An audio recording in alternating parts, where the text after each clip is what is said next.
Muy buenas noches, bienvenidos al webinar Embarazo y Enfermedad Cardiovascular, un webinar organizado por el capítulo Cardiología de la Mujer de la Sociedad Colombiana de Cardiología y Cirugía Cardiovascular. Soy la doctora María Alejandra Ibáñez, médica cardióloga, ecocardiografista, expresidenta del capítulo Cardiología de la Mujer.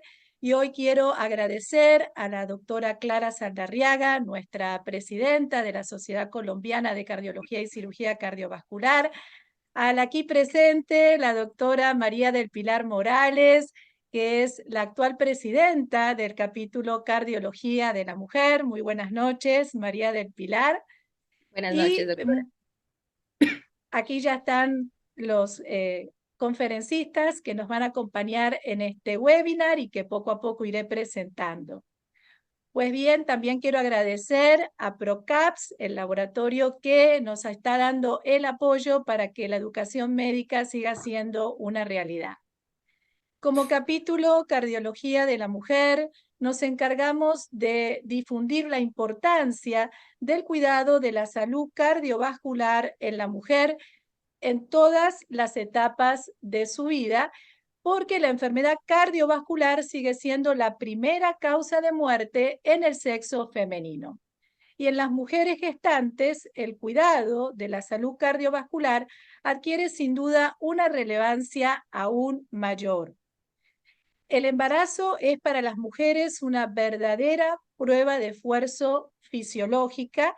En el embarazo se dan cambios fisiológicos que, combinados con factores de riesgo preexistentes o de pronto factores de riesgo que se suman en el embarazo o se desarrollan en el embarazo, puede conducir a complicaciones cardiovasculares.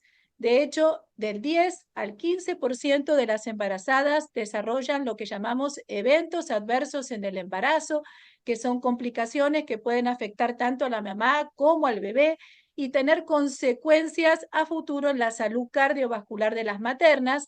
Aquí expertos nos van a hablar de este tema en este webinar, así que no se lo pierdan. Y desafortunadamente, aún en estos tiempos, las tasas de mortalidad materna siguen siendo alarmantes. Colombia no es la excepción, es un verdadero problema de salud pública. La OMS nos habla de 289.000 muertes cada año por complicaciones del embarazo o del parto. Estamos hablando de 800 mujeres que mueren por día, mujeres gestantes, por complicaciones relacionadas con el embarazo o con el parto, y se estima que aproximadamente un 15% de esas muertes que les acabo de mencionar son por enfermedades o complicaciones cardiovasculares, ya sea por cardiovasculares preexistentes o las que se pueden llegar a desarrollar durante el embarazo. Por eso, en este webinar y de la mano de expertos, vamos a ver cómo una atención preconcepcional puede evitar estas muertes que les acabo de mencionar y también con un tratamiento oportuno evitar las complicaciones cardiovasculares. Y lo vamos a hacer en el contexto de una semana muy especial. Hoy, 1 de agosto, inicia la Semana Mundial de la Lactancia. Y les voy a compartir una breve presentación al respecto para que también entendamos la relación con el corazón. Muy bien. Entonces, como estábamos hablando, el embarazo provoca cambios sustanciales en el sistema cardiometabólico materno y esto incluye aumento de peso, aumento de la resistencia a la insulina y niveles más altos de los lípidos circulantes. Todos estos cambios cardiometabólicos relacionados con el embarazo pueden revertirse más rápidamente y de forma más completa con la lactancia materna. Hay varios estudios que ya nos informan que las mujeres que amamantan tienen perfiles cardiometabólicos más favorables en comparación con las mujeres que no amamantan. Siguiente. Y además, una mayor duración de la lactancia materna también se ha asociado con un menor riesgo de síndrome metabólico, hipertensión arterial y diabetes mellitus en etapas posteriores de la vida, lo que puede conducir a beneficios protectores a largo plazo para las enfermedades cardiometabólicas. Seguimos. Y acá les presento un estudio prospectivo con 300.000 mujeres chinas, donde precisamente se observó la relación entre lactancia materna y riesgo de enfermedad cardiovascular. Siguiente.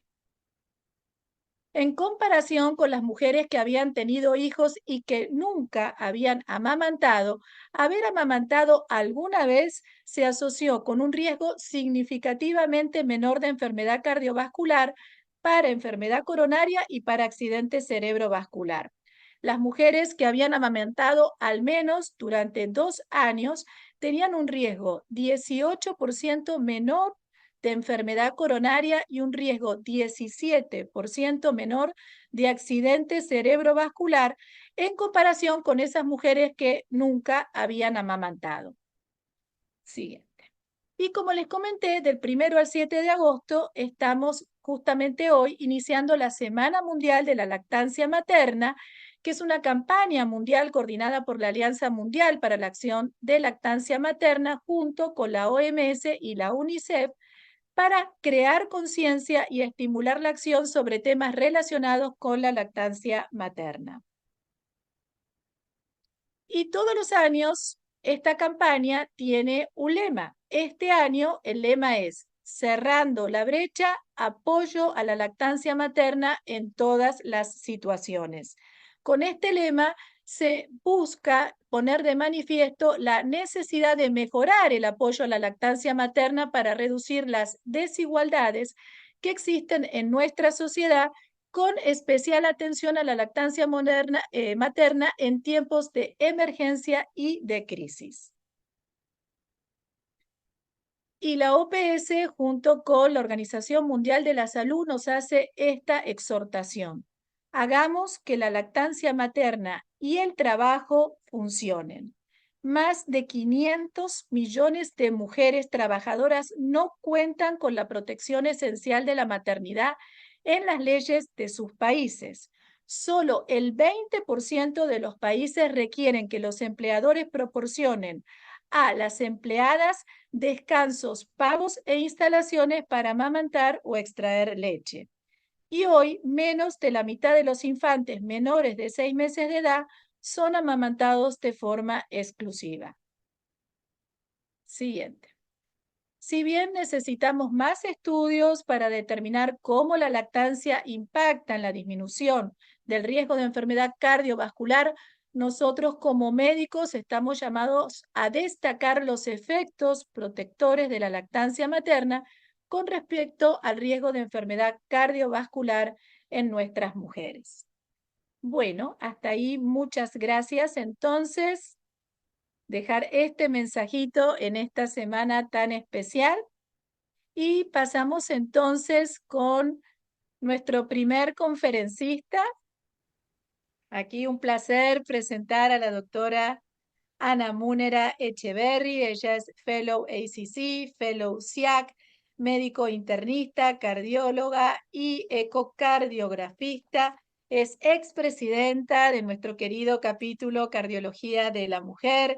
También es expresidenta del Consejo de Cardiopatías en la Mujer de la SIAC y es la actual presidenta de la Sociedad Interamericana de Cardiología SIAC. En esta ocasión, la doctora Ana nos va a hablar de trastornos hipertensivos en el embarazo. Adelante, doctora Ana. Bueno, muchísimas gracias, doctora María Alejandra. Feliz de estar aquí con mis colegas de mi querida Sociedad Colombiana de Cardiología y aprendiendo del corazón de las mujeres.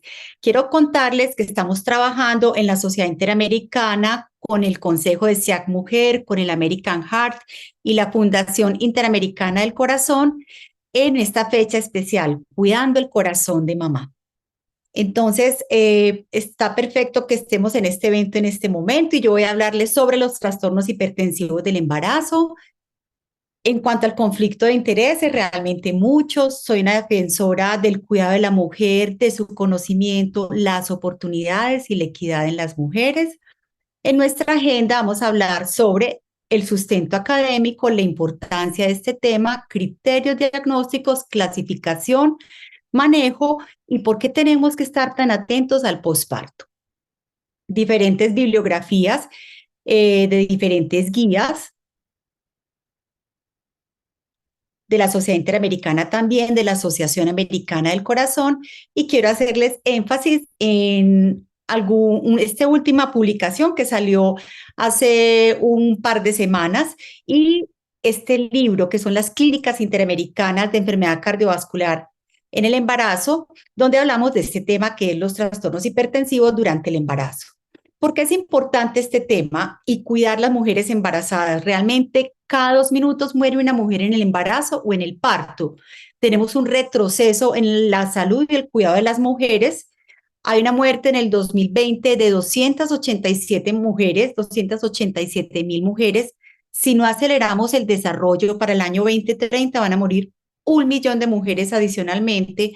América Latina y el Caribe ha tenido un retroceso en el cuidado de las mujeres y lo importante es que muchas de estas muertes son prevenibles y son en países en vía de desarrollo, por lo cual es supremamente importante la prevención. ¿Qué nos pasa con los trastornos hipertensivos del embarazo?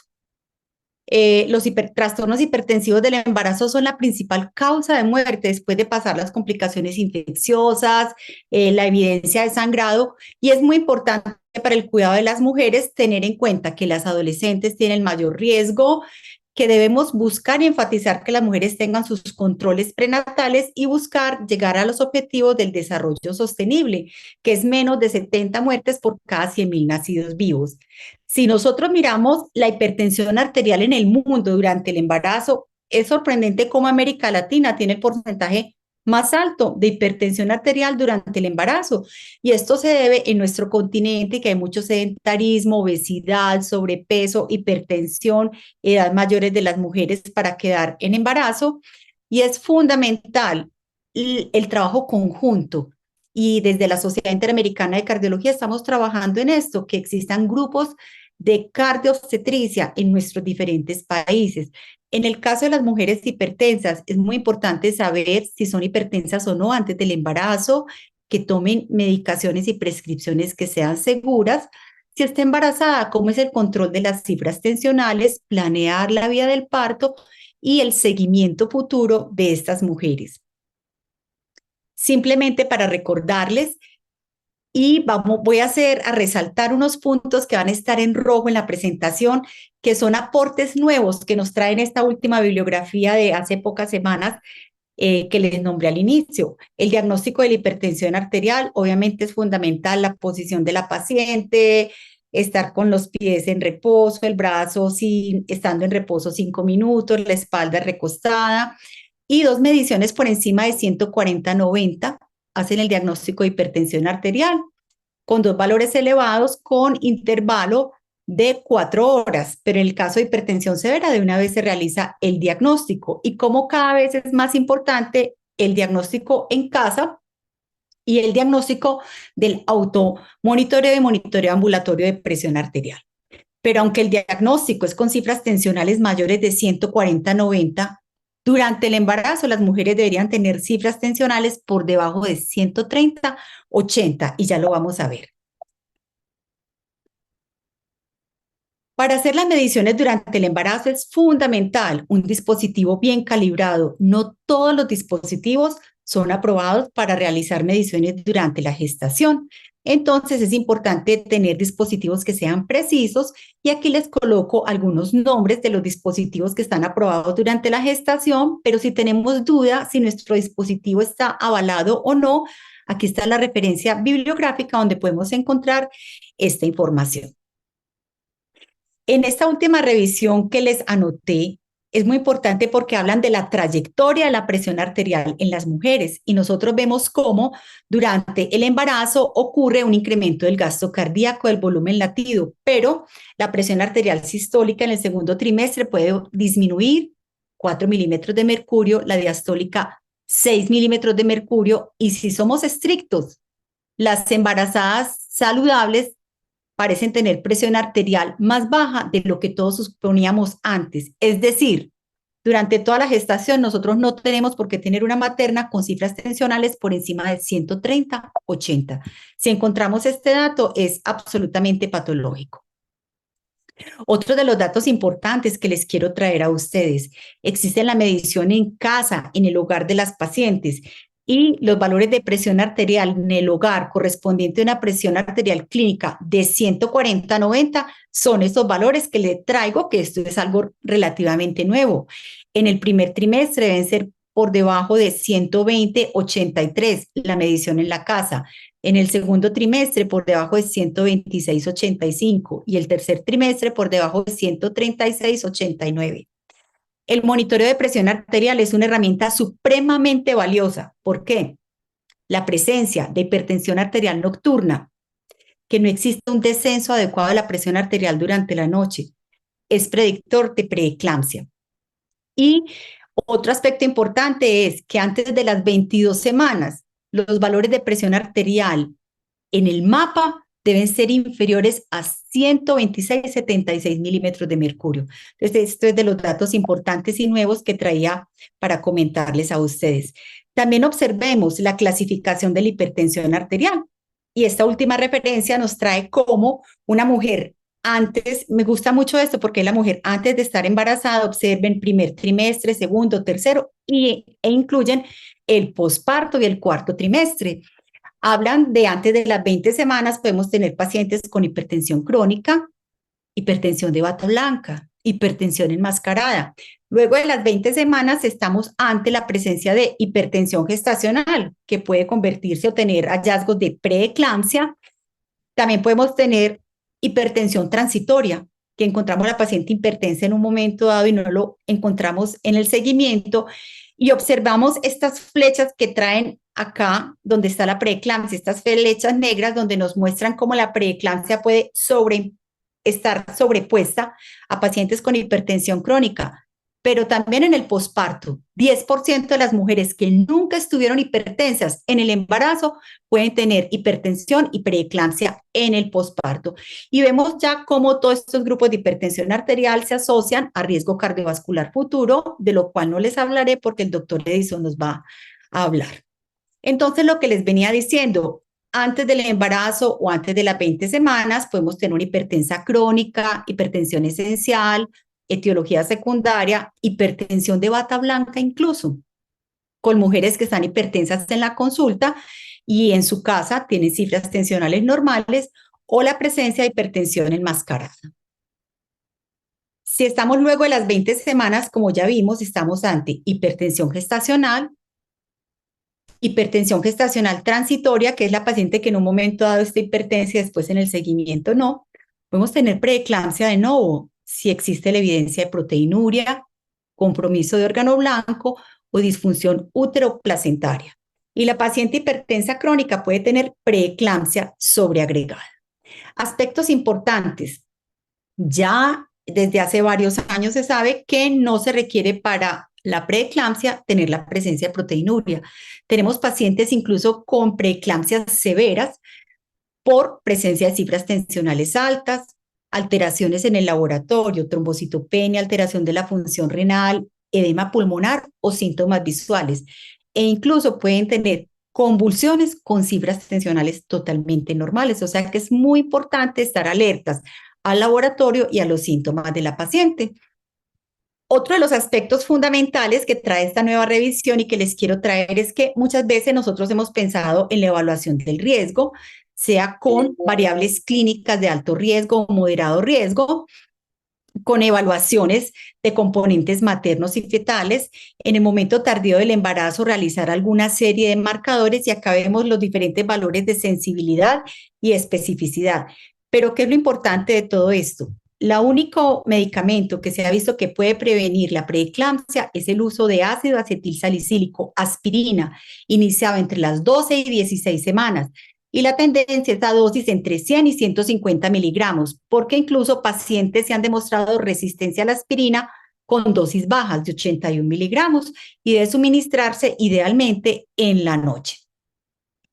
Continuando haciendo este recorrido, ¿qué debemos realizar con estas pacientes? No se recomienda reposo absoluto. Incluso en las pacientes en el embarazo se recomienda realizar actividad física. Obviamente estamos hablando de trastornos hipertensivos. Si la paciente está hipertensa o no controlada, pues no debe realizar actividad física. Pero a estas pacientes debemos hacerle una hospitalización al momento del diagnóstico de hipertensión o de preeclampsia para que completemos y veamos el bienestar fetal, materno, los exámenes de laboratorio y podamos establecer un plan de trabajo. Importante, el momento del parto en estas pacientes debe ser alrededor de las 37 semanas, incluso si no tenemos manifestaciones severas. Las medicaciones, recordemos que ya esto cambió hace varios años, la clasificación ya no es de la FDA, sino que tenemos que ir a esta referencia y buscar los efectos de cada medicamento en la lactancia, en la organogénesis, en las diferentes etapas de la gestación de las pacientes. ¿Cuál es el manejo que nosotros les vamos a dar a las pacientes hipertensas?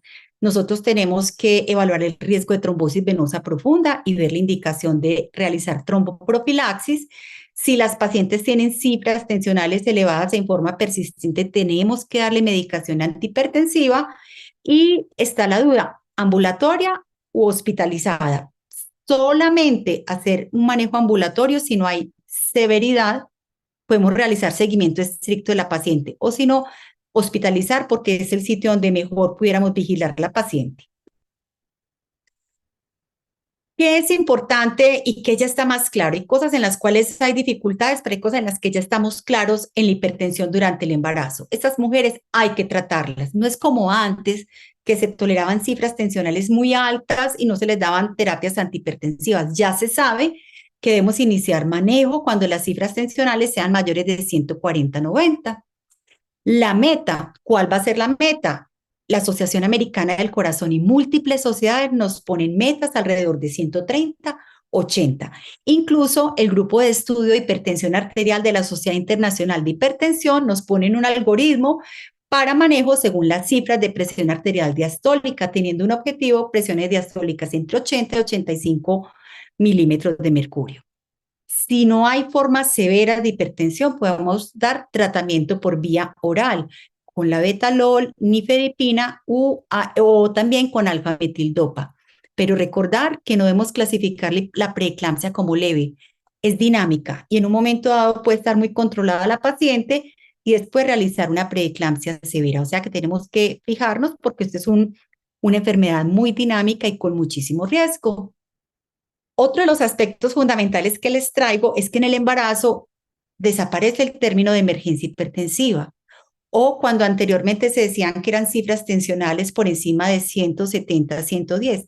Ahora hablamos de hipertensión arterial severa y compromiso del órgano blanco en las pacientes. ¿Y cuál es el objetivo? Prevenir las complicaciones, realizar un diagnóstico inicial rápido, iniciar la terapia lo antes posible.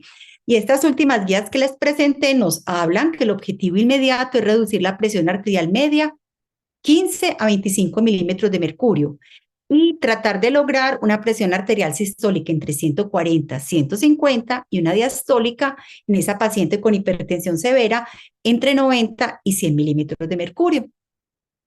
Aquí están los medicamentos que podemos utilizar cuando tengamos hipertensión arterial severa, formas intravenosas como el labetalol, la hidralazina intravenosa, y donde no se dispone nifedipina oral. Es una excelente fármaco oral deglutida a la tableta, repetir a los 20 minutos la dosis de nifedipina oral si la paciente sigue hipertensa.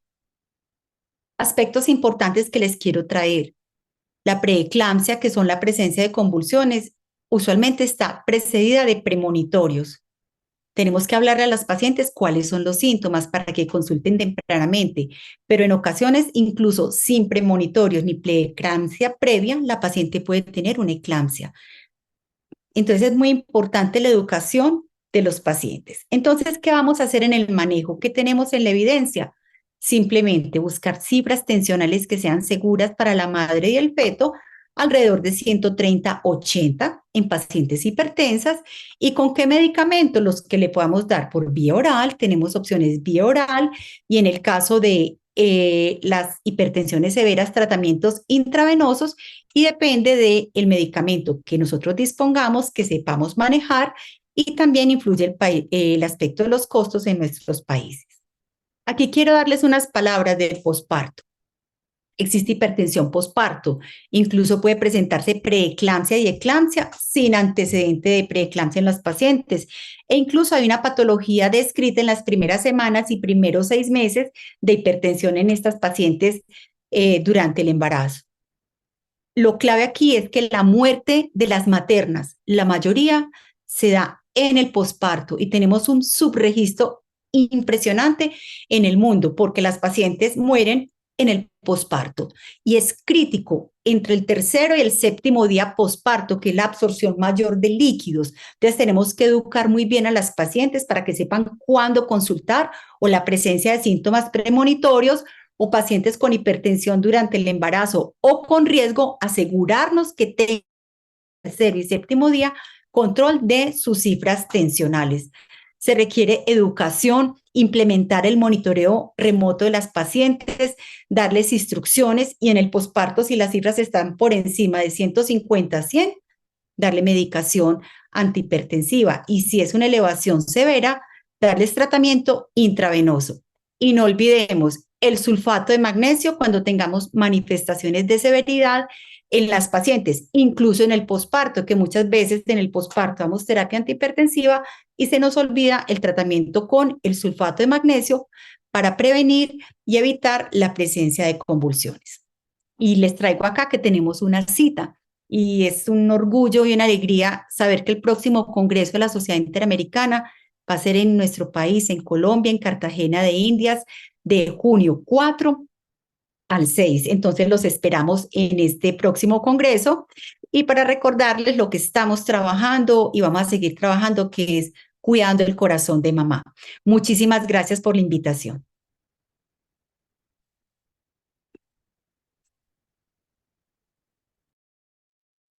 Muy bien, excelente, doctora Ana. No es fácil en 15 minutos recorrerse todos los trastornos hipertensivos del embarazo y también hablar del posparto, así que excelente. Por favor, los asistentes, sus preguntas, yo sé que seguramente las tienen, entonces aprovechar esta ocasión de tener a los expertos para poder salir de dudas. Bueno, el doctor Jesús, ya lo veo conectado nuevamente. Doc Mariale, Creo que vamos primero con el sí, doctor Edison. con Edison. Bueno, muy bien. Entonces, vamos a pedirle al doctor Edison que abra cámara y micrófono. Muy buenas noches, doctor Edison. El doctor Edison Muñoz Ortiz es médico internista y cardiólogo clínico, jefe de la Unidad Cardiovascular y Pulmonar del Hospital Universitario San Vicente Fundación, profesor titular universitario de la Universidad de Antioquia, miembro del Grupo de Cardioobstetricia de la Universidad de Antioquia, coordinador del Comité de Cardioobstetricia del Capítulo Cardiología de la Mujer de la Sociedad Colombiana de Cardiología y miembro por Colombia del Grupo de Cardioobstetricia de la Sociedad Interamericana de Cardiología.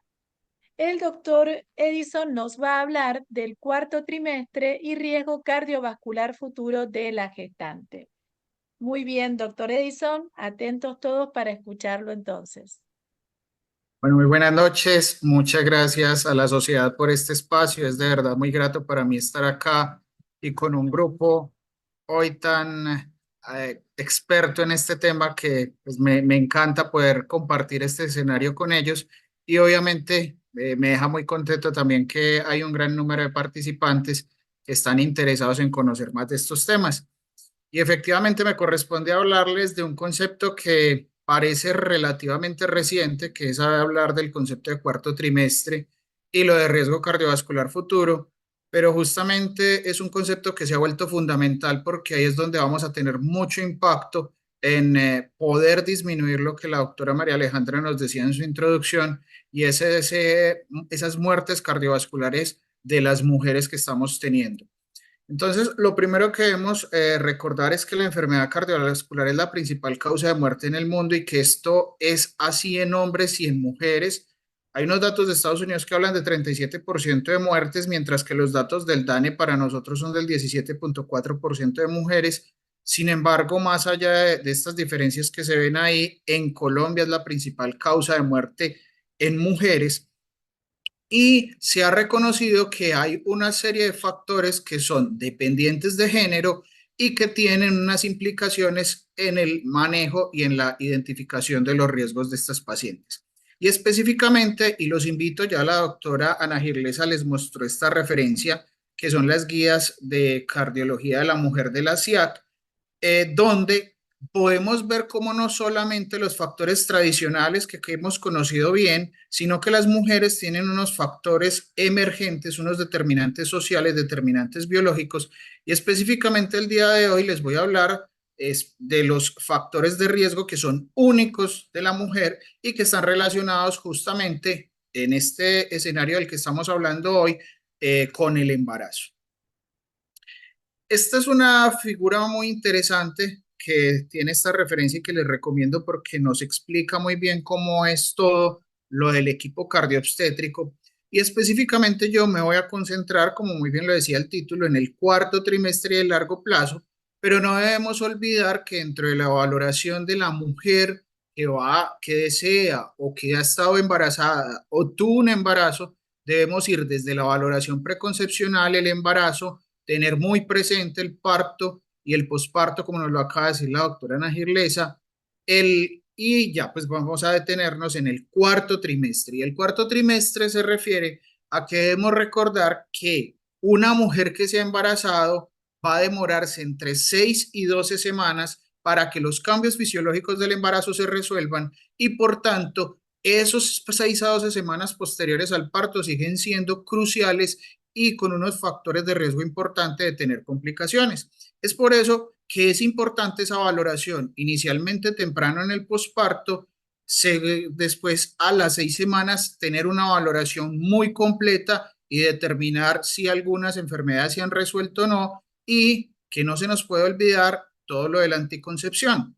Pero no podemos perder lo que veamos en la diapositiva previa y son esos riesgos a largo plazo, estos factores de riesgo específicos de la mujer. Entonces tenemos que identificarlos, tamizar el riesgo cardiovascular de estas mujeres e identificar cuáles son las estrategias que nos pueden ser útiles para poder disminuir ese riesgo.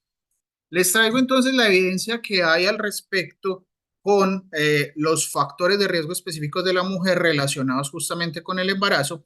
Y aquí vemos cómo este es un metaanálisis gigante donde en 22 estudios primarios con más de 6,4 millones de gestantes, de las cuales 258,000 tenían preeclampsia, vemos cómo las tasas de falla cardíaca se aumentan en aquellas mujeres que han tenido preeclampsia cuando se les hacen seguimientos a largo plazo. Adicionalmente, la enfermedad coronaria, la mortalidad por enfermedad coronaria, el accidente cerebrovascular y la muerte por enfermedad cardiovascular general, ustedes pueden ver que en todas de forma consistente y de forma estadísticamente significativa se aumentan. Entonces, sin lugar a dudas, todo lo que ya muy bien nos presentó la doctora Ana Girlesa, es fundamental entender cómo debemos identificar a estas mujeres, hacerles un tratamiento temprano, pero adicionalmente hacerles ese seguimiento posparto para identificar primero si la preeclampsia, si la hipertensión se resolvió o quedó ya persistente, pero aún en aquellas que resolvieron la hipertensión, tenemos que hacerle seguimiento porque sin lugar a dudas van a tener un aumento en el riesgo. Pero no solamente es la preeclampsia. Los partos prematuros son un factor de riesgo tanto para el producto de la gestación como para la mujer. Y este metaanálisis de 21 estudios, más de casi 6 millones de mujeres que tuvieron al menos una gestación, de las cuales 338,000 tuvieron un parto prematuro, representando 5,8% de las pacientes, nos muestran cómo también tener un parto prematuro se vuelve un factor de riesgo para la mujer.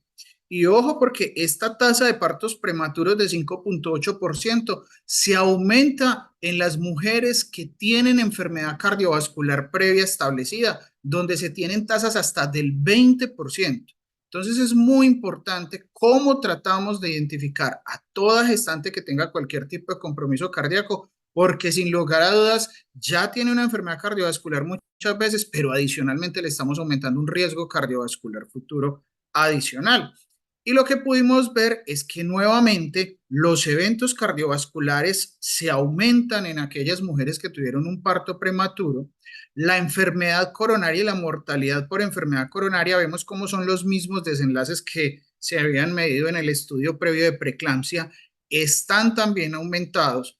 Y la muerte por enfermedad cardiovascular y accidente cardiovascular consistentemente, nuevamente, como en los estudios que veíamos de preeclampsia, nos muestran cómo estas mujeres que tuvieron un parto prematuro también tienen un aumento muy importante de eventos cardiovasculares.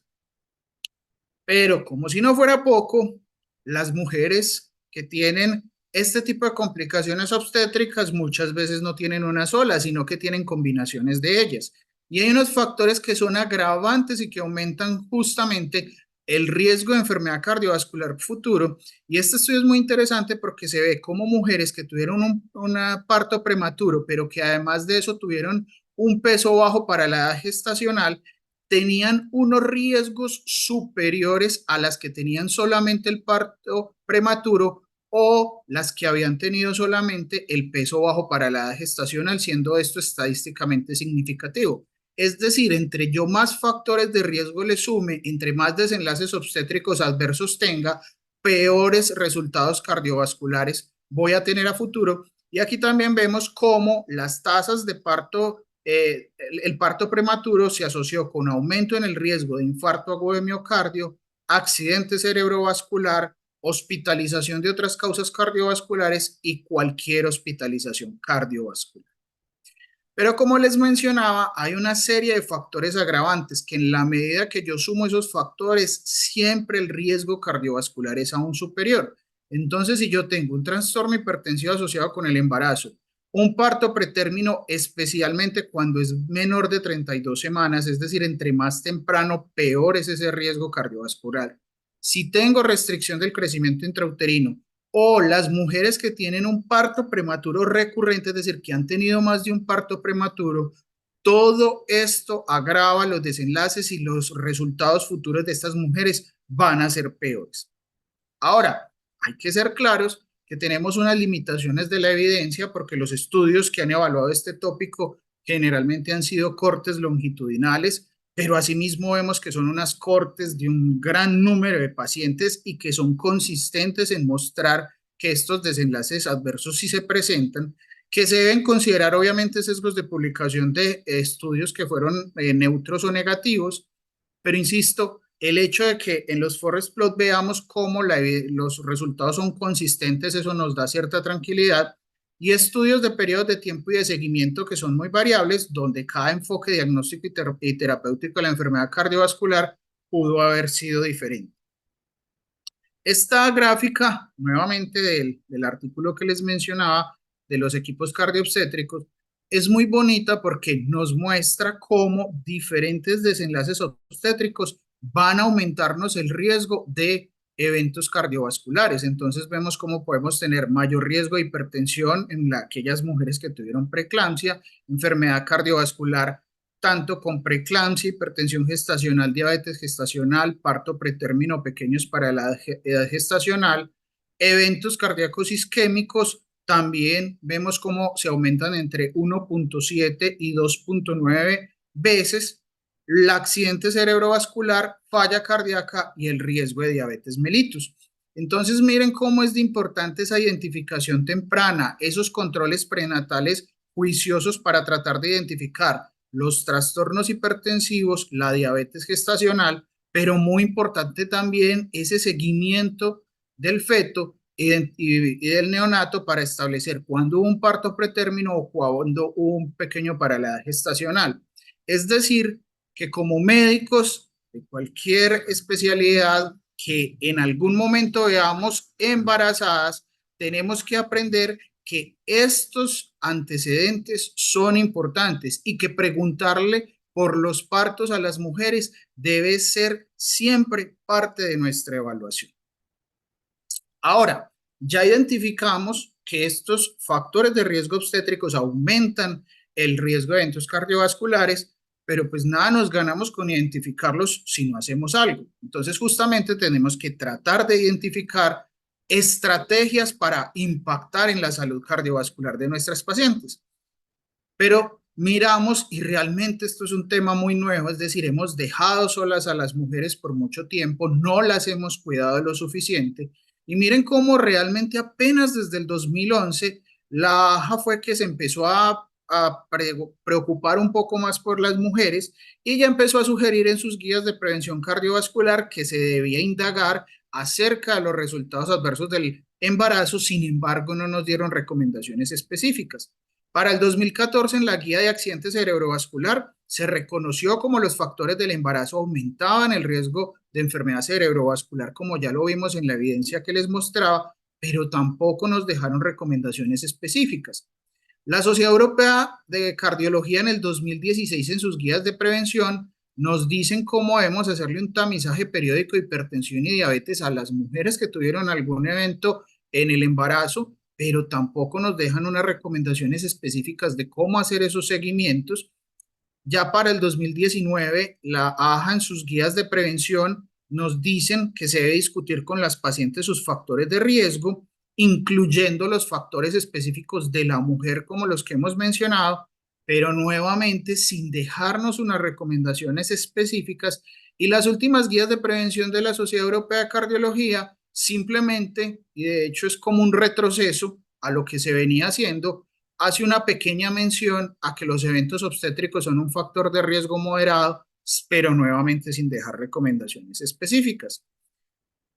De modo que ustedes ven ahí como las sociedades más importantes del mundo no han dejado recomendaciones específicas, pero en las guías de la CIAC de enfermedad cardíaca en la mujer sí tenemos recomendaciones. Entonces es un punto pues para que también reconozcamos el papel que tienen nuestras sociedades en dejarnos estrategias de manejo.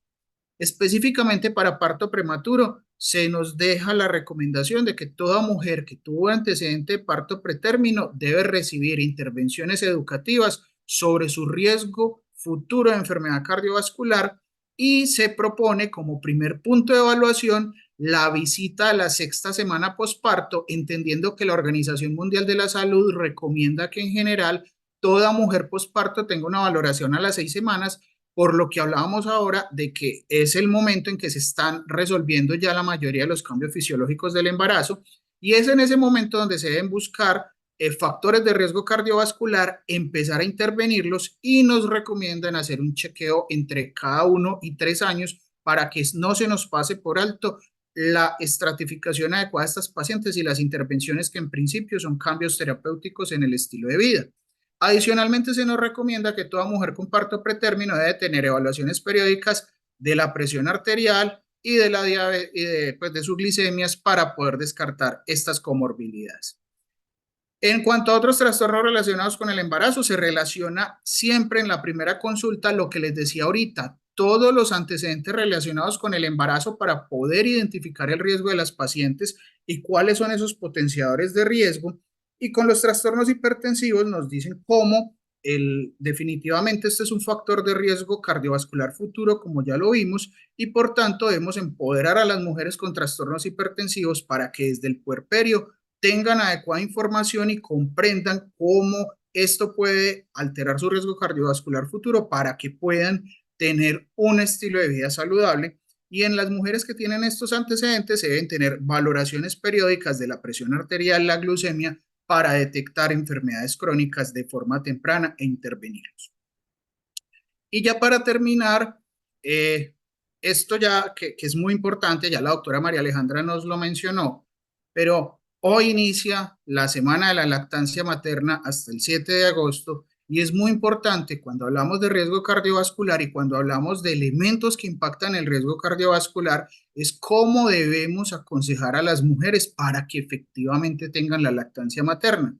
Este es un metaanálisis con más de 1 millón de mujeres, donde se ve cómo la lactancia, haber tenido cualquier momento de lactancia materna, pero entre más tiempo fue esa lactancia, como nos lo decía la doctora María Alejandra, vamos a tener disminución estadísticamente significativa en enfermedad cardiovascular, enfermedad coronaria, accidente cerebrovascular y enfermedad cardiovascular fatal. Entonces, así como vemos que el embarazo nos puede dar ciertos factores de riesgo, hay que tener en cuenta que la maternidad también nos da unos factores protectores que podemos reforzarle a las mujeres como parte de esa educación.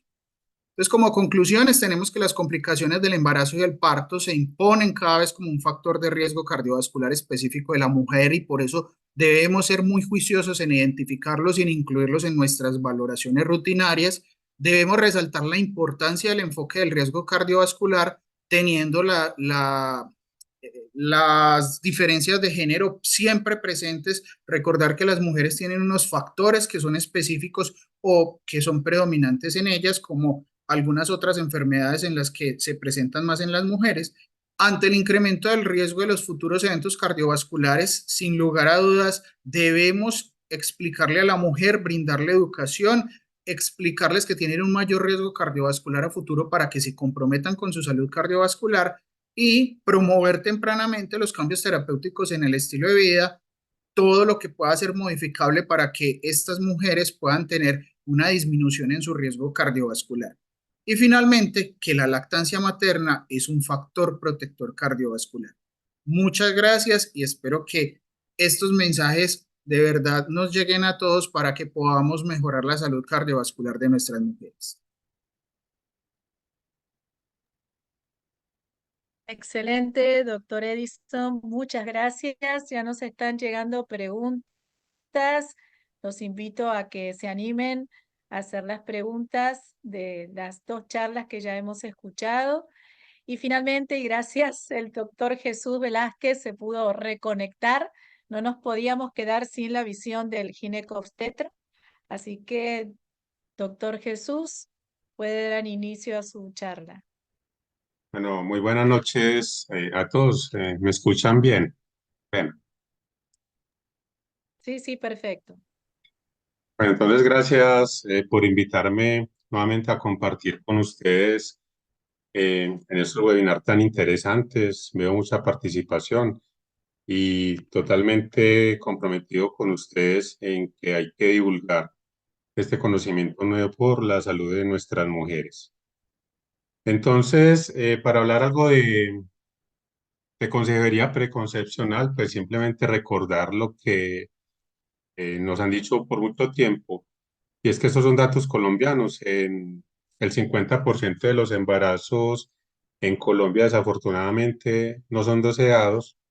Sin embargo, cuando la mujer logra embarazarse, logran aceptación un 29 a 30%. Entonces, esto nos motiva en parte, nos ha motivado históricamente a ser como un poquito más prolijos con la anticoncepción. Desde el año 2015, Colombia planteó unas guías, unos protocolos para la evaluación preconcepcional. Hasta ese momento, pues no había como una directriz clara. A nivel nacional se dio como un tiempo de gracia para que las aseguradoras implementaran estas políticas. Sin embargo, aún hay mucho por hacer.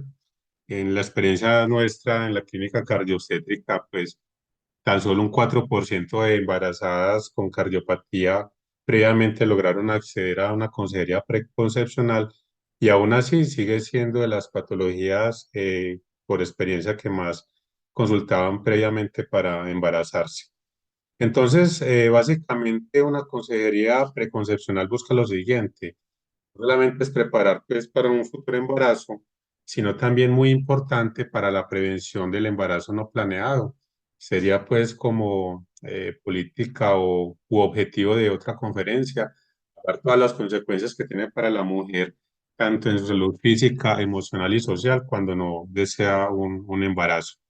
Otro objetivo muy importante es encontrar el mejor momento para que la mujer logre embarazarse, y ya lo que nos compete a nosotros, muchas de nuestras pacientes con cardiopatías o enfermedades previas, pues que vienen medicadas, es un momento oportuno para hacer el ajuste de la medicación. Y no perder de vista que muchas cardiopatías y otras enfermedades, pues obviamente requerirán de consejería genética por su patrón de herencia y el riesgo de transmitir o de heredar estas patologías a los bebés. En cuanto a clasificar ese riesgo cuando la mujer se presenta con una cardiopatía, pues hay muchos score, pero definitivamente el más sencillo, más simple y que hemos demostrado nosotros con estudios previos es que la clasificación de la OMS es una muy buena herramienta para estratificar ese riesgo y predecir complicaciones tanto cardiovasculares como obstétricas en la mujer con enfermedad cardíaca y que finalmente se embaraza. Simplemente para recordar que cuando una patología cardíaca es clasificada como una clasificación de riesgo 1, tiene hasta un 5% de posibilidad de sufrir alguna complicación cardiovascular y o obstétrica. Y una patología OMS 4, tales como las formas graves de hipertensión pulmonar, tienen hasta un 100% de posibilidad de complicaciones, incluyendo la muerte. Entonces, en la publicación del año 2018 de las Guías Europeas de Enfermedad Cardíaca y Embarazo, aparece pues la clasificación de estas patologías cardíacas, pero a manera de sugerencia personal es la escala más sencilla y mejor para hacer esta clasificación. Entonces, esa consejería preconcepcional inicial, ¿qué actividades básicas hay que hacer? Es fundamental, pues una historia clínica y por lo que comentaba el doctor Edison, pues también es el momento para investigar y preguntar por factores obstétricos previos y la paciente ya ha tenido embarazos previos, o preguntarle si tuvo trastorno hipertensivo de la gestación, un parto prematuro, porque ya hay suficiente evidencia pues, del riesgo cardiovascular en el mediano y largo plazo. El examen físico es fundamental. La doctora Ibáñez al principio nos mencionaba que la prueba, que el embarazo es una verdadera prueba de esfuerzo. Sin embargo, en ciertas pacientes con cardiopatía, pues será buena idea hacer una prueba de esfuerzo antes del embarazo como una aproximación para predecir cómo sería el comportamiento de esa mujer, sobre todo al final del embarazo y durante el trabajo de parto. En ciertas patologías específicas, como pacientes con patología aórtica, es el momento para hacer imágenes previas y recordar que algunas de estas pacientes tienen anomalías cerebrales, entonces sería el momento de pedir incluso una neuroimagen, porque eso tendría importancia para el momento del parto. Y es el momento también de definir terapias previas al embarazo. A manera de ejemplo, algunos medicamentos que se deben modificar antes de que la mujer planee embarazarse, pues obviamente los IECA, los ARA2, están contraindicados por todos los problemas renales que generan en el bebé. Los diuréticos como la espironolactona, por tener un efecto antiandrogénico, pues puede feminizar un bebé que tiene que sea XY, un bebé varón que se puede feminizar por acción de la espironolactona. Y pongo la warfarina ahí como en negrilla, pero esto ya es como tema de otra conferencia.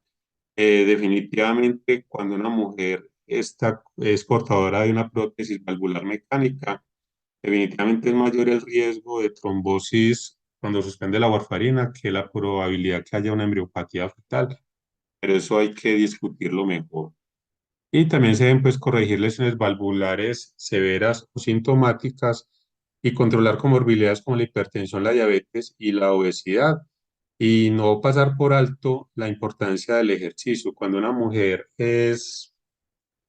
no hace ejercicio, pero planea embarazarse, sí la debemos incentivar por lo menos que tenga actividad física regular, por lo menos 6 meses previos al embarazo y obviamente durante el embarazo, como lo decía la doctora Múnera, pues no se contraindica la actividad física. Y hay una tamización básica, pues que debe saber cualquier médico en Colombia que se le debe pedir a una mujer que planea embarazarse.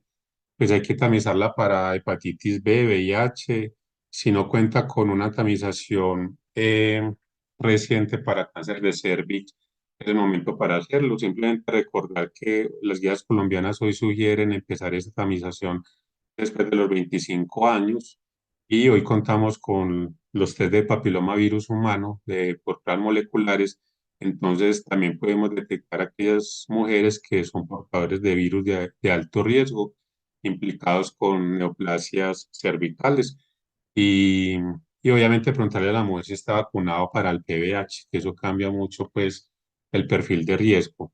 Otros exámenes como la glicemia, la hemoclasificación, el hemograma, evaluar la sensibilidad, la susceptibilidad al toxoplasmas, a la toxoplasmosis, también ordenar pruebas para sífilis, el urocultivo es muy importante y ordenar pruebas de hemoparásitos, sobre todo en zonas endémicas. Eso también es universal, independientemente de las paraclínicos que debamos ordenar o de las acciones o intervenciones cardiovasculares que haya que hacer en una mujer con enfermedad cardíaca previa, pues a todas hay que empezar el ácido fólico. Eso no se le niega a ninguna mujer que planee embarazarse. Y siempre hablar de la vacunación. Eso ya lo sabemos de sobra. Y a mí ya me ha tocado pues dos pandemias, la de la influenza y obviamente la del COVID, y se ha demostrado que cuando se vacuna a estas mujeres se disminuye considerablemente la posibilidad de complicaciones respiratorias en la mujer que se embaraza. Entonces, es muy importante que la asesoría preconcepcional no es solamente el ginecólogo, sino que se requiere un equipo interdisciplinario, más aún cuando la mujer tiene una patología grave o compleja, o incluso mujeres con enfermedades huérfanas que planean embarazarse. Es no solamente tarea del ginecobstetra, sino el especialista específico que aborde esa condición. Ya para hablar algunos aspectos de la asesoría anticonceptiva, pues siempre tenemos que recurrir a los criterios médicos de elegibilidad de la OMS, que se clasifican en cuatro, ¿cierto? Los criterios 1 y 2 son métodos anticonceptivos que se pueden usar, los dos generalmente en casi todas las condiciones, y los 3 y 4 son métodos que de acuerdo a la condición médica se deberían evitar.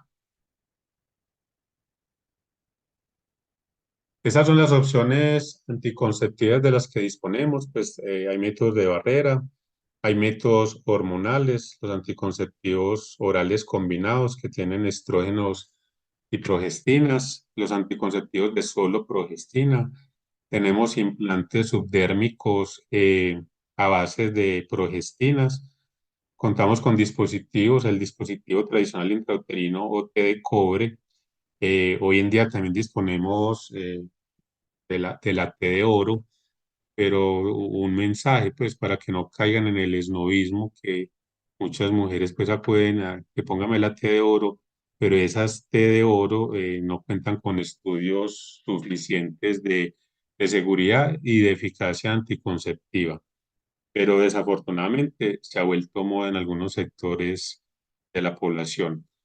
Y el dispositivo liberador de levonorgestrel, muy conocido como el Mirena, también contamos con la esterilización quirúrgica, tanto en hombres como en mujeres, y la anticoncepción de emergencia.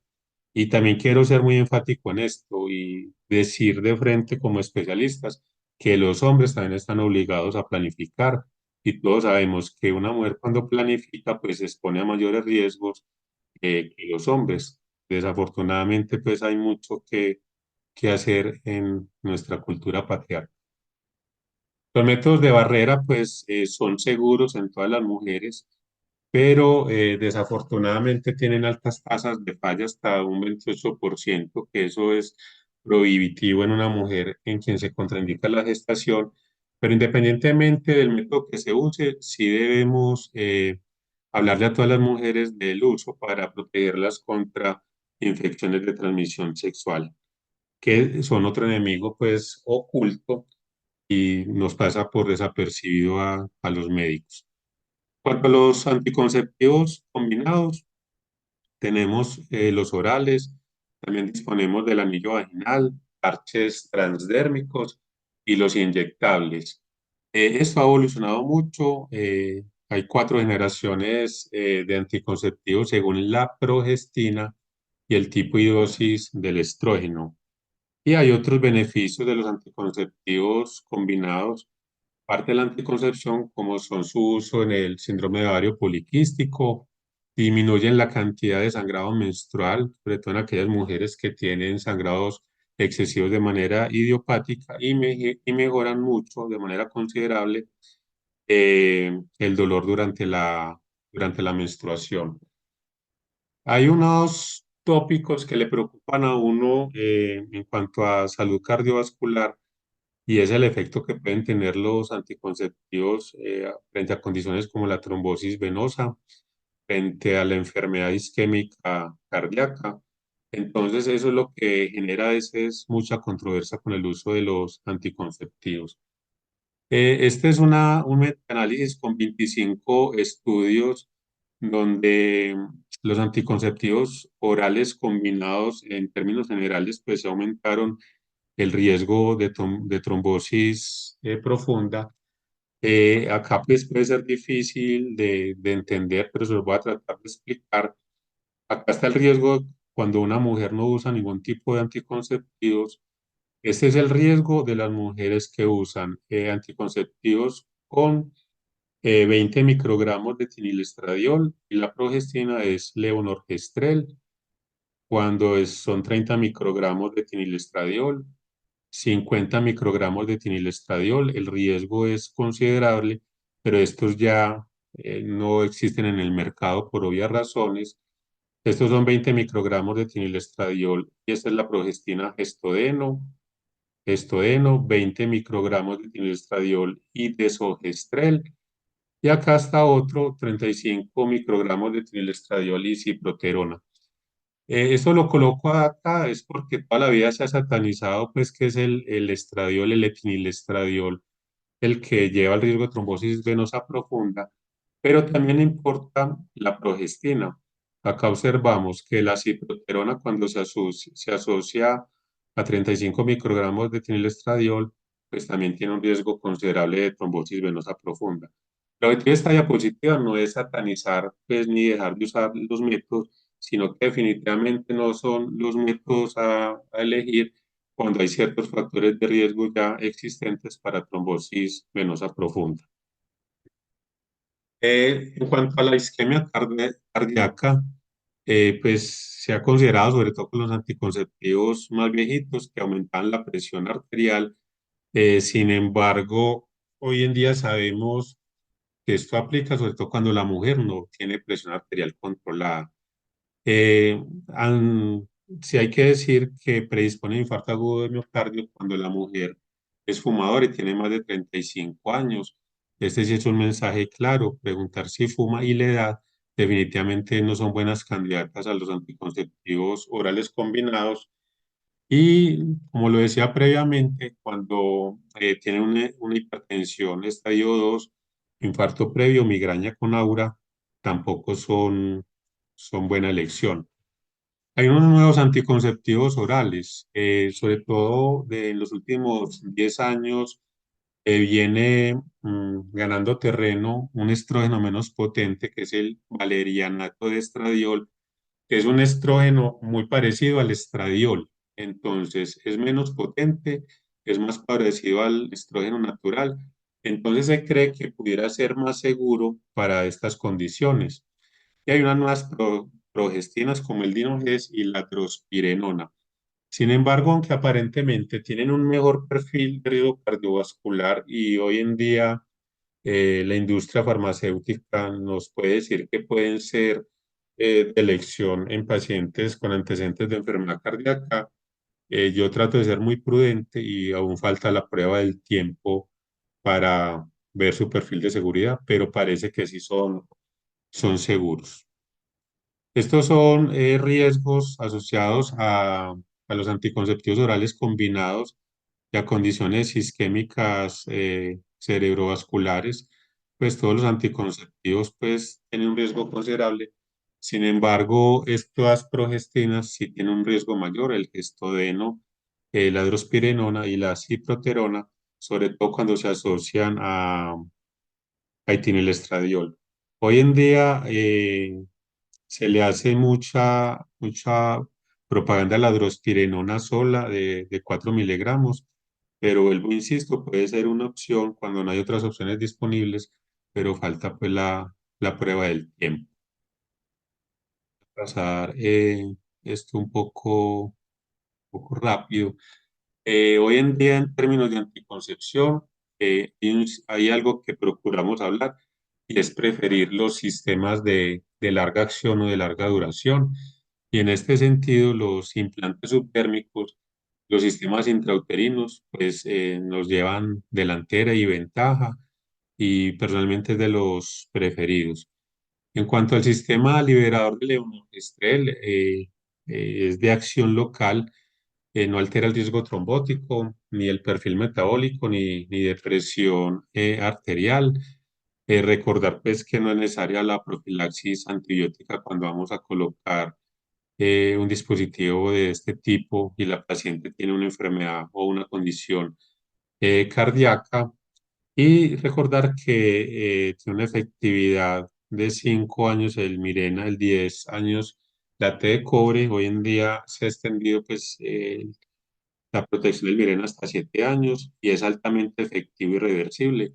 Incluso hay estudios bien consistentes que pueden ser más seguros en cuanto a eficacia que la misma tubectomía y la vasectomía en los hombres.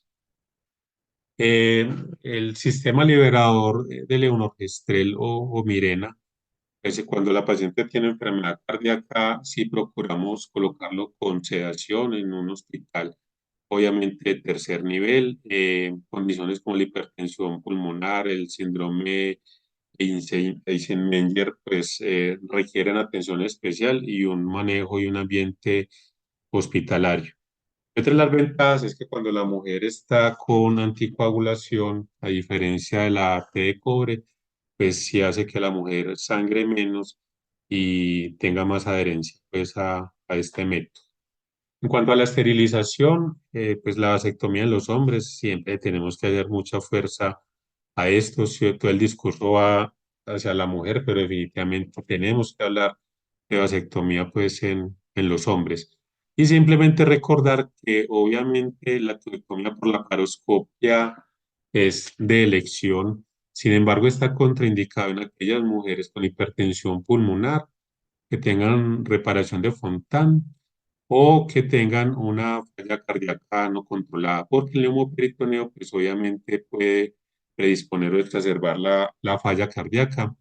En ese contexto preferimos una técnica abierta. Algunas situaciones para terminar, cuando una paciente tiene antecedente de miocardiopatía periparto, entonces los anticonceptivos orales definitivamente están contraindicados, pueden ser categoría 3 o 4. Entonces, en ese orden de ideas, los implantes subdérmicos, el dispositivo de liberador de levonorgestrel, pues son los de elección y obviamente la esterilización. Cuando la mujer viene con terapia de anticoagulación por alguna razón, pues obviamente estas mujeres sangran más durante su ciclo menstrual. Entonces en estas mujeres debemos evitar la T de cobre y preferir pues otros métodos como el sistema liberador de levonorgestrel o incluso los implantes subdérmicos. Cuando las pacientes tienen arritmias y, por ejemplo, vienen usando medicamentos como la miodarona, que es teratogénico, eh, los estrógenos, pues se ha dicho que aumentan la frecuencia cardíaca y pueden disminuir en algo la perfusión miocárdica. Entonces, por eso puede que no sean de elección los anticonceptivos orales combinados. Sin embargo, pueden tener efecto sobre el intervalo QT, pero sin embargo no están contraindicados en el síndrome de QT largo. Estas ya son pues como aspectos muy específicos. Eh, en falla cardíaca, recordar, acá lo tenemos, que el uso de algunos betabloqueadores puede generar restricción del crecimiento intrauterino. Sin embargo, medicamentos como el bisoprolol, lo sabemos que no tienen un mucho mejor perfil de seguridad para el desenlace de restricción del crecimiento intrauterino. Entonces, en falla cardíaca, pues de elección son los métodos de barrera, la esterilización o anticonceptivos de solo progestina. Tiene dos asteriscos porque se prefiere es cuando la mujer no acepta pues otros métodos como la esterilización, la T de cobre o el sistema liberador de levonorgestrel.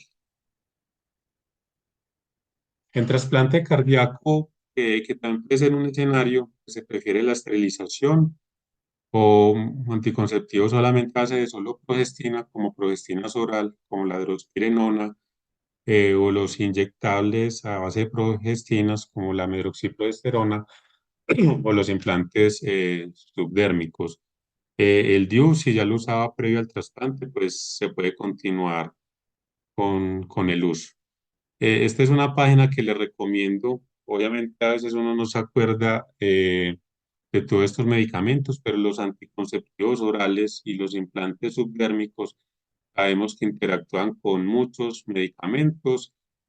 Acá simplemente a manera de resumen, uno le da levonorgestrel más Bosentan y automáticamente le dice que el Bosentan disminuye la efectividad de cualquier anticonceptivo que tenga levonorgestrel, entonces es mejor no utilizarlos y utilizar otros métodos.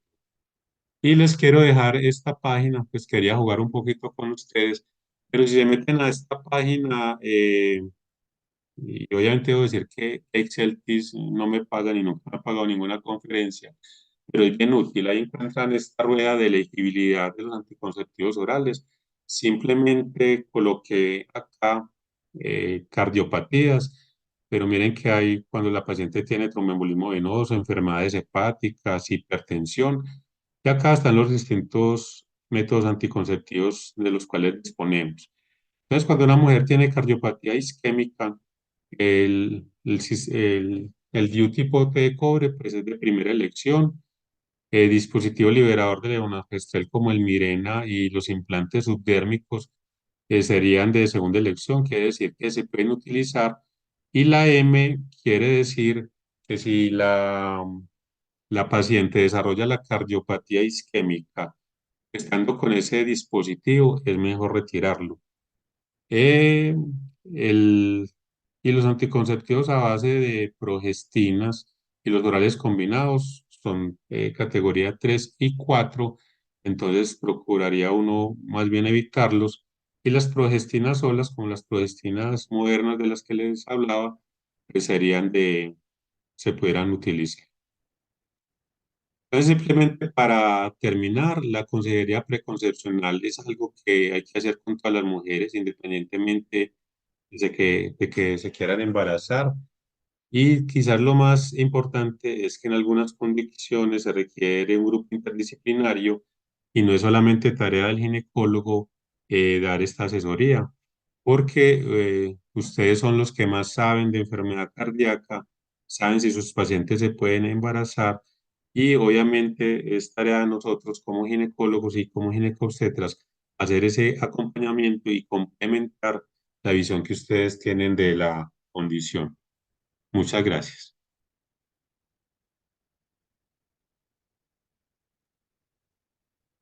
Muy bien, doctor Jesús, muchas gracias por su excelente conferencia. Vamos a pasar entonces a la sesión de preguntas. Abrimos todos cámaras y micrófono. Muy bien. Bueno, aquí también nos acompaña María del Pilar, que está, bueno, Si Aquí quieres, ando aquí. exacto, nuestra presidenta. Espérame que de pronto voy a estar ahí tosiendo un poquito, pero acá estoy pendiente. Tenemos varias Genial, preguntas, Doc, en términos así es. de tiempo. Me gustaría que de pronto viéramos unas 5 preguntitas máximo para que pudiéramos cerrar Listo, este sí. máximo. Afortunadamente, bueno, hay mucha participación, muchas inquietudes y eso para nosotros es muy bueno también el interés que ha despertado este tema. La primera pregunta dice, es para la doctora Ana Múnera. ¿El término de emergencia hipertensiva desaparece solo en el contexto ginecológico o en general? Pregunta la doctora Diana Córdoba. Esa es una excelente pregunta por lo siguiente. Vamos a entrar en el contexto del embarazo. Entonces, en el embarazo anteriormente se hablaba de emergencia hipertensiva cuando era superior a 170, 110. En el embarazo se habla de hipertensión severa, es cuando es mayor de 160, 110. Ahora, tenemos que estar pendientes que hay algo que está cambiando, que es el manejo de los pacientes en general con cifras tensionales altas. Me explico. Si el paciente en general que no es embarazada tiene cifras tensionales por encima de 130, 80, está hipertenso. Si las cifras son mucho más altas, por encima de 180, 110, tenemos que evaluar si tiene compromiso de órgano blanco, nuevo o empeoramiento. Si lo presenta, esa es una emergencia hipertensiva y va a tratamiento intravenoso y oral también simultáneamente. Pero si tenemos un paciente con cifras tensionales muy altas, pero no tiene compromiso de órgano blanco, que era lo que anteriormente llamábamos urgencia hipertensiva, ese paciente entra al grupo de asintomáticos con cifras tensionales muy altas, que es el que anteriormente lo hospitalizábamos, le colocábamos medicamentos. No, ese paciente ya se sabe que si no tiene compromiso de órgano blanco, se le da tratamiento por vía oral y en días o semanas le vamos a controlar las cifras tensionales. Gracias. Gracias, doctora Anita. Tenemos Hola, aquí, hola, sí, hola, ahí estamos. Gracias, doctora Anita. Tenemos una pregunta de la doctora Jennifer Cifuentes. ¿Qué laboratorios debemos solicitar en la consulta preconcepcional desde cardiología para el doctor Jesús? Pues desde la cardiología, como lo dije previamente, pues hay unos exámenes generales, tamización de infecciones de transmisión sexual, perfil de hemograma, glicemia, posiblemente en algunas mujeres haya que pedir perfil lipídico, aunque sabemos que durante el embarazo pues, el perfil lipídico se altera, pero quiero hacer énfasis en algo. Cuando una mujer tiene enfermedad cardíaca, hay que especificar qué tipo de enfermedad cardíaca y de acuerdo a esa condición cardíaca, habrá que ser específico en el examen a solicitar. Por decir algo, hay colocado el ejemplo de patología aórtica, entonces es el momento, si la paciente no tiene una imagen toracoabdominal y una neuroimagen actualizados, pues es el momento de solicitarlo. Y así con cualquier condición cardiovascular específica. Y a todas sí, independientemente del examen que haya que hacerlo, repito la necesidad de empezar ácido fólico. Muy bien, acá tenemos una pregunta que el doctor Edison quiere responder, muy interesante el caso. Nos lo manda el doctor Harvey Jiménez. Una paciente en primer trimestre del embarazo con antecedente de cierre de CIB a los 8 meses. Ingresa por astenia, bajo peso, se documenta bloqueo trifascicular, eventos de bloqueo AB completo en Holter. ¿Cuál es el mejor momento para implantar marcapasos? Bueno, hay una cosa que es muy importante y es que las indicaciones de dispositivos en el embarazo son exactamente las mismas que en la población general. Y ahí tenemos que tener presente, en el caso específico, que es un bloqueo AB completo, bloqueo trifascicular, es un alto riesgo de muerte. Entonces, el mejor momento es ya. Hay que tener claro, y hay un temor exagerado por todo lo que implica radiación en el embarazo, y sabemos que obviamente se debe evitar en la medida de lo posible, pero hay una regla de oro y es que si la vida de la madre está en riesgo, se debe usar la ayuda diagnóstica o el procedimiento que sea necesario. Eso incluye que si hay que hacer un cateterismo porque tiene un síndrome coronario agudo con elevación del ST, se hace el cateterismo. Si hay que poner un dispositivo, se pone un dispositivo. En los casos excepcionales, pero que hemos tenido varios, de que hay que hacer una ablación, se hace la ablación. Obviamente existen en la actualidad técnicas de serofluoroscopia que nos pueden evitar la radiación, pero que no podemos dejar de brindarle la mejor atención a la mamá pensando en unos riesgos potenciales por una razón muy simple y es que si no hay mamá, no hay bebé. Así Totalmente de es, acuerdo, doctor doctora Edison. Edison. Doctora María, le tengo por acá una, creería que es para la doctora Anita. ¿Se debe usar el ácido acetil salicílico después del parto en paciente con hipertensión y o preeclampsia? Doctora, no, después del parto, indicación no hay a la fecha, porque incluso el uso de la aspirina para prevención de la preeclampsia es entre las 12 y 16 semanas hasta la 36 semanas. 36 semanas de gestación, pero posparto no hay indicación de continuar utilizando aspirina en la paciente para evitar una preeclampsia posparto o algo así. No hay indicación. Aprovechemos que estamos hablando de ASA para responderle a la doctora Xiomara Gutiérrez sobre el horario del ASA. Nos pregunta sobre el horario nocturno.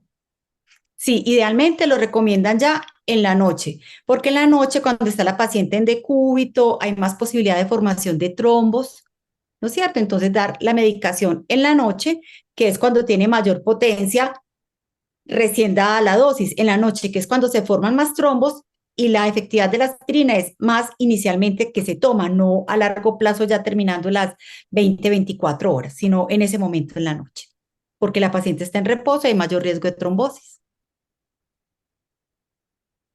Muy bien. Perfecto. Doctora, los pacientes que vienen tomando antihipertensivos y quedan en embarazo, creo que esto parece de sentido común, pero es importante que lo dejemos claro. ¿Se les debe mantener la misma medicación o se deben cambiar? Es muy importante saber eso porque tenemos que poner medicaciones seguras. Entonces, si la paciente viene tomando inhibidores de la ECA, ARA2, espironolactona, se les deben suspender porque están contraindicados durante la gestación y utilizar medicamentos que son más seguros durante la gestación y tenemos amplia experiencia, como es durante el embarazo, alfametildopa o el uso de calcio antagonistas, por ejemplo. Aquí tenemos una pregunta que quiere hacer el doctor Edison, quiere responderla sobre la indicación y contraindicación de la prueba de esfuerzo en las mujeres gestantes. Bueno, entonces las pruebas de esfuerzo son un examen que en principio no está contraindicado en el embarazo, pero también hay que hacer la valoración de riesgo-beneficio de cuándo realmente se justifica.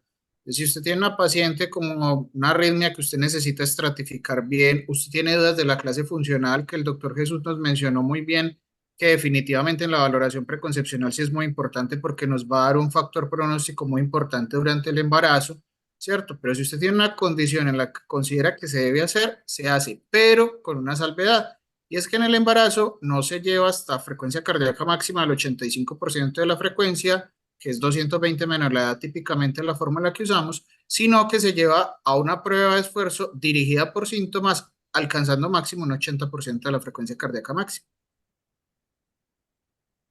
Perfecto. ¿Nos permites una preguntita más, Pilar? ¿O... Sí, yo creo que sí. Tenemos un minutito y tienes varias Bueno, opciones. yo aprovechando al ginecólogo que nos ayude a los cardiólogos y también, bueno, en realidad que una asesoría también a los ginecobstetras que se conectaron, ¿en qué momento debe un ginecólogo remitir al cardiólogo? Una mujer gestante que de pronto tiene alguna de estas patologías, desde hipertensión, diabetes gestacional, amenaza de parto pretérmino. Esa pregunta es muy interesante. Yo creo que la respuesta está por construir. Y es algo que, muy bueno, es una de las ventajas de este espacio es eso, que desafortunadamente cuando tenemos una mujer gestante, nosotros como ginecobstetras, pues en el mejor de los casos la seguimos hasta la siguiente semana postparto, ¿cierto? Y digamos que los que estamos presentes acá somos un grupo selecto de profesionales que estamos abriendo los ojos frente a estos factores emergentes de riesgo cardiovascular. Desafortunadamente hemos tenido experiencias que algunos colegas remiten a colegas internistas o cardiólogos y ¿por qué me la están mandando? Pues eso, ¿por qué? Entonces nos falta hacer mucha abogacía en ese sentido, pero acá me uniría a lo que estaba planteando el doctor Edison y las guías de la SIAC en las cuales participamos, que hay que hacer propaganda. Esas guías están muy claras y quedaron muy bien hechas. Y ahí hay esas recomendaciones, como le decía el doctor Edison, si una mujer tiene antecedente de parto pretérmino, debemos hacer esa tamización cardiovascular por lo menos en el siguiente año o cada año. Esa mujer no se nos debe perder del panorama. Entre otras cosas, porque un 20% de las embarazadas nuestras en el país son adolescentes, es decir, tienen menos, según la definición de adolescencia en Colombia, tener menos de 22 años. Entonces, lo que siempre yo les digo, si una niña de 18 años hace preeclampsia a los 18 años, hoy sabemos que a los 5 o 10 años esa niña tiene un riesgo considerable de ya estar haciendo hipertensión crónica. O sea que es una niña que a los 23 años o antes de los 30 ya quedó con ese desenlace. Entonces ese lapso que pasa entre los 18 a los 25 años, ¿cómo la vamos a seguir? Y eso desafortunadamente hoy en el país no lo tenemos claro. Entonces este sí debe ser un espacio para construir eso y ponernos de acuerdo como sociedades y proponer eso al sistema de salud, de que esas pacientes tienen que tener un seguimiento estricto. Las guías de la AJA y las guías de la SIAC, que son las más claras, yo pienso que debemos hacer todo lo posible por trabajarlas. Entonces, si, volviendo a la pregunta, doctora, yo qué le diría, si es un cardiólogo y un internista que están ya sensibilizados, desde el mismo momento en que la señora salió de su parto, darle la cita con el especialista en medicina interna cardiología para que continúe haciendo ese seguimiento. Pero eso hoy en día, desafortunadamente, no lo estamos haciendo. Así es, y justamente para eso estamos generando estos espacios para difundir la necesidad urgente de crear grupos cardioobstétricos. Creo que con este webinar nos queda muy en claro la importancia del seguimiento de nuestras maternas para evitarles eventos cardiovasculares, no solamente en el momento de su gestación, sino en el posparto y a futuro, que de pronto ya lo vemos en nuestras mujeres posmenopáusicas, preguntar estos antecedentes y la importancia para poder clasificar su riesgo cardiovascular, tenerlos siempre presentes. Bueno, muy bien, creo que sí, ahora hemos llegado al fin. Esto da para otro webinar, doctora María del Pilar, para que la tenga muy en cuenta. Espero que todos, mejor dicho, agradecerles por esta tremenda asistencia, por toda la participación, por tantas preguntas, quizás muchas se nos quedaron en el tintero, pero definitivamente que sea una de las primeras puestas para que podamos volver a realizarlo, porque definitivamente, a pesar de que creemos que sabemos la situación, muchas veces con las maternas no es tan así y esperamos a que solamente salga el bebé y listo, pero a largo plazo hay muchas cosas que estamos dejando pasar de largo. Entonces, que sea el pie para un segundo encuentro. Muchísimas Total. gracias a la doctora Anita, a la doctora María Alejandra, al doctor Edison, al doctor Jesús. Aprendimos muchísimo hoy. Estamos también abiertos a cualquier comentario, a cualquier pregunta por el interno que les podamos contestar. Y bueno, pues nos estamos viendo. Muchas gracias por acompañarnos. Qué pena, yo quisiera decir una cosita chiquita. Claro, doctor. Con la Micrófono. pregunta, y es que hay un escenario que yo creo que si tuviéramos la fortuna, porque el doctor Jesús dijo que la valoración preconcepcional en nuestro corte es solo el 4%, pero si un ginecólogo tiene la suerte de que de que una mujer pidió valoración preconcepcional y tiene enfermedad cardíaca conocida, ese es el momento de mandarla de una vez al cardiólogo. Así es, totalmente de acuerdo. Bueno, agradecer también, Pilar, a nuestra Sociedad Colombiana de Cardiología y Cirugía Cardiovascular por este espacio para poder difundir educación a todos los profesionales. Agradecer entonces en su cabeza a la doctora Clara Saldarriaga y agradecer a Laboratorios ProCaps por haber apoyado este evento que, como dijimos, esperamos que se repita con este tema tan interesante como es el de cardioobstetricia. Gracias a Jorge, que nos ha asistido magníficamente y sorteando un poquito los inconvenientes que se nos dieron de conexión. Afortunadamente salimos victoriosos. Muchas gracias a los asistentes que hasta estas horas y después de una jornada de trabajo duro se han quedado. Yo creo que han recibido de la mano de expertos la mejor información para poder mejorar el ejercicio de su profesión con las mujeres gestantes. Un abrazo enorme y hasta un próximo encuentro. Que estén bien. Muchísimas gracias. Que descansen. Feliz noche. Gracias. Luego. Feliz noche a todos, que descansen. Que descansen.